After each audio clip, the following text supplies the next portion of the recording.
Today we are going to tackle the concept that led me to start exploring the horizontal plane. It is called a cradle.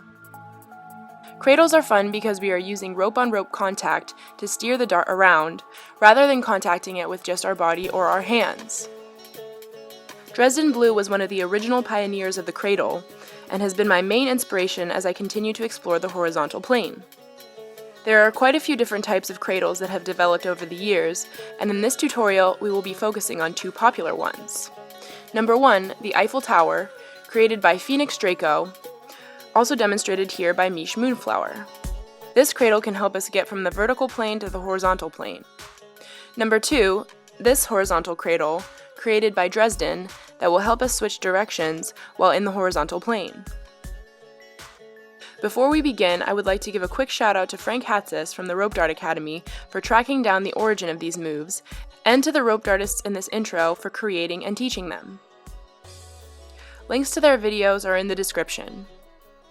For more tutorials on the horizontal plane and groundwork, please check out my complete online course, which is also linked below. Let us begin.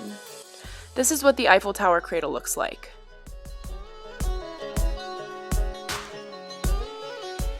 We will start in wall plane, spinning the dart towards our lead side. We will cast the dart out towards our anchor side and let the rope fall on our anchor wrist like this. Next, we pendulum it towards our lead side and let the dart fall on our lead wrist.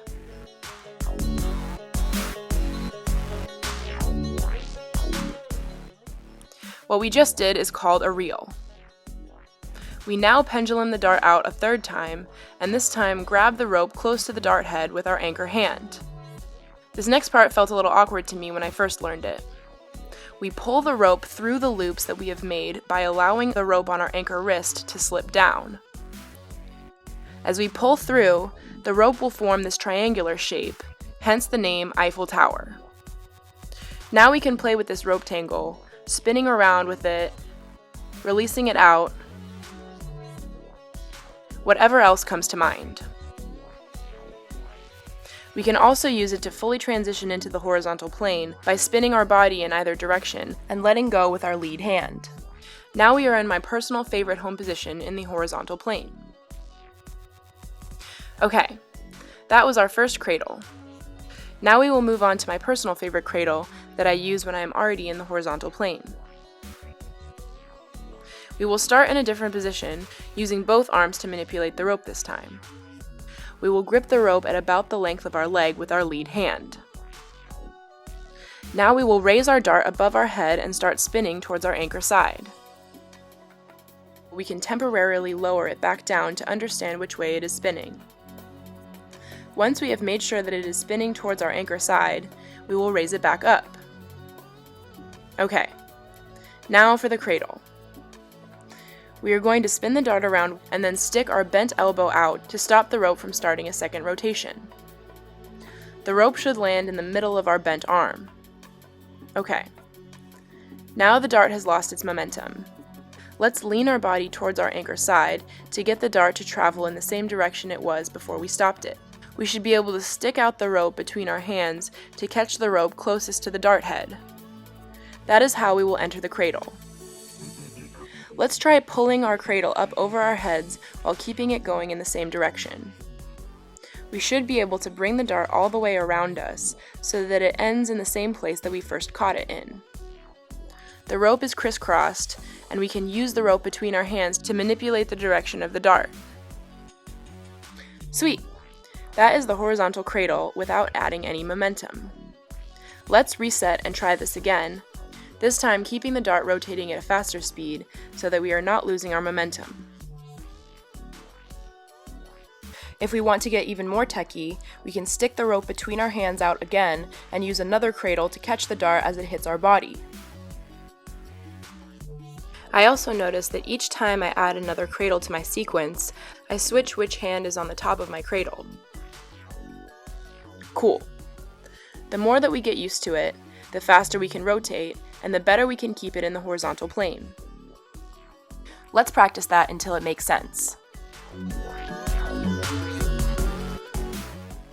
Okay, Once we have gotten used to that, we can reverse the direction by allowing the dart to hit the side of our body, and then twisting our torso back towards our lead side, and allowing the dart to make 2 rotations around us.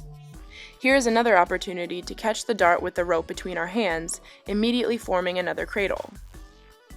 We can pull the dart over our head and do the whole move that we just learned in reverse. Each time that we add another cradle, we switch which hand is on top. Let's see that side one more time. We make sure to let the dart complete 2 rotations before starting the next cradle.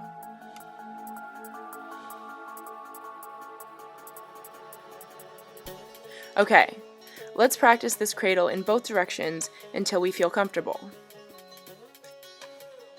Eventually, we can start trying to create a sequence by switching from the first cradle to the second and then pushing the rope in the other direction.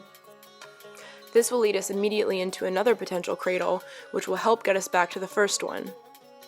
Now we have come full circle and can start the whole sequence again.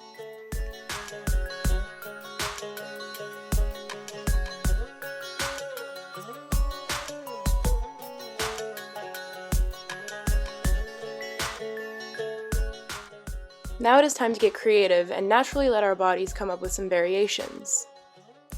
If I am losing momentum by the time I am unraveling from the second cradle, I like to spin my body once or twice to keep the dart parallel to the ground.